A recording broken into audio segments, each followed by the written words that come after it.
is a spirit in this bedroom now. If that was you making that sound above us, and if that was you walking in this bedroom, I'm actually sitting in the spot where you've been seen sitting in this bedroom. I'm just looking in that mirror. Just your reflection in that mirror. The unseen parallel of two worlds.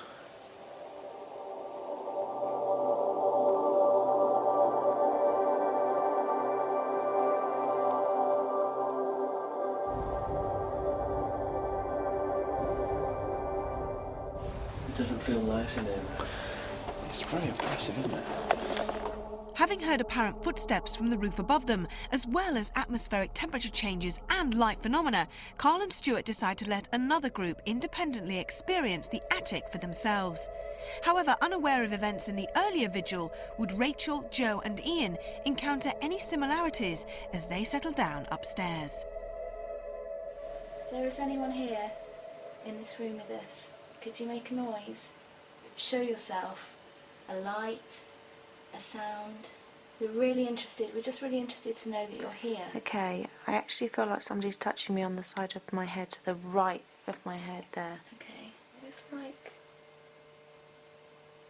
That's what it feels like. Like running, like if you... Yeah, really lightly. Do you want to come and sit on the bed with us? Oh, draft has gone right up my back now. Is Really, it? that's where she says. Are you round by Ian? I can feel a draft round here. Oh, really? Yeah, that's what it's getting. Draft. That's the one I can feel at my back.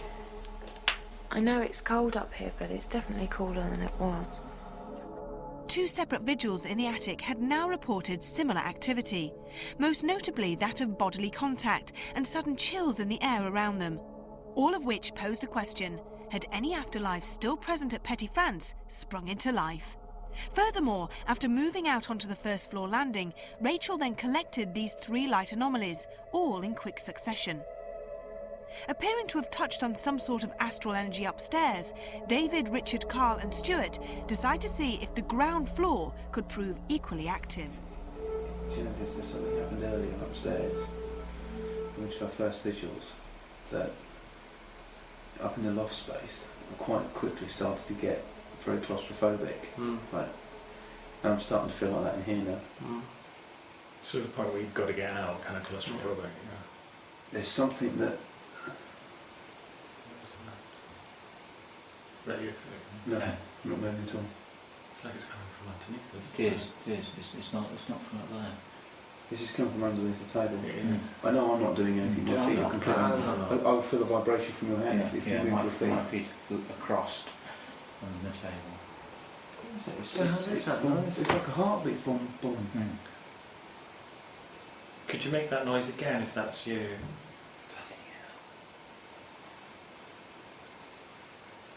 Could you knock twice if that's definitely you? Oh my god. Could you knock twice if that's definitely you? Oh my god. Could you knock twice if that's definitely you? Oh my god. Stu, can you just put your feet forward?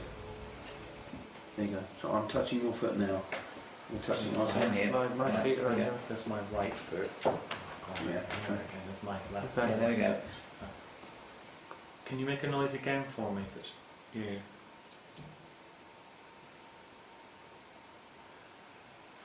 Can you make it slightly louder for us? Oh, good grief. Can you make a noise again for me if it's you?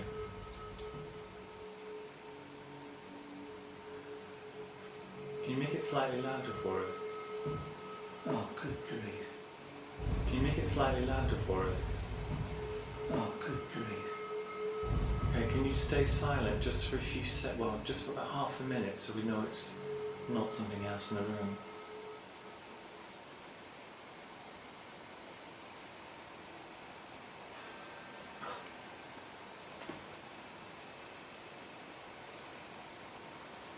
Okay, there was silence there. Could you make a noise now? Good grief. Okay, there was silence there. Could you make a noise now? Good grief. Could you make a noise now? Good grief. Thank you so much. If the answer to the question is affirmative, can you make a noise? Are you female? Did you die here? There are single ones, there's a double one. Can you make something else happen in the house? Make something move in the room? Chandelier perhaps sway?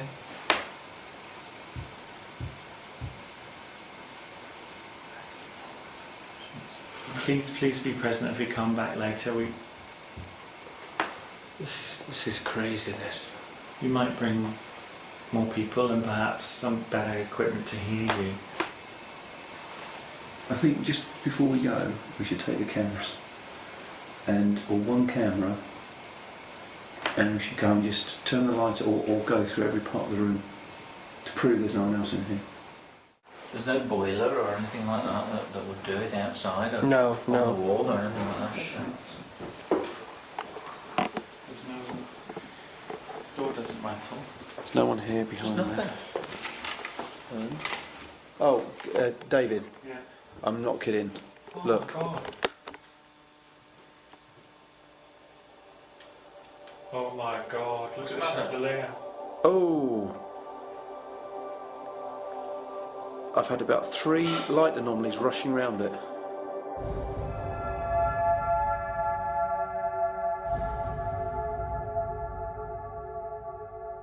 Seems to me like she's a bit of an attention seeker, isn't she? Well, don't you think? Just answered you. Actually, study it now and see. Yeah, see if it's moved. The requested movement of the chandelier isn't known phenomena at the Manor House, yet unbelievably, a few minutes later, the chandelier began to move again, this time witnessed by the building's owner, Linda Sanderson. Look at your chandelier. Oh my God. We've just walked away from that and David steadied it. We That's a studied it very before, heavy isn't it? chandelier. If anybody touched it, you'd know it was very heavy. Yeah, it's not. It stopped. No, it never That's moved. just stopped. It never moved. After a subtle start, was the Manor House stirring into life, and which of its former occupants would bring our investigation to an unlikely close?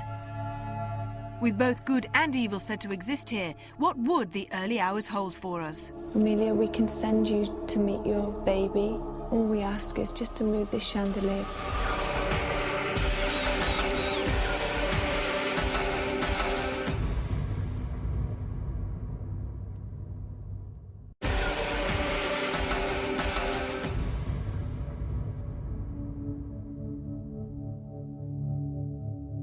Bumps, bangs, chills and light phenomena have all offered the Most Haunted team an insight into the paranormal claims of Gloucestershire's Manor House.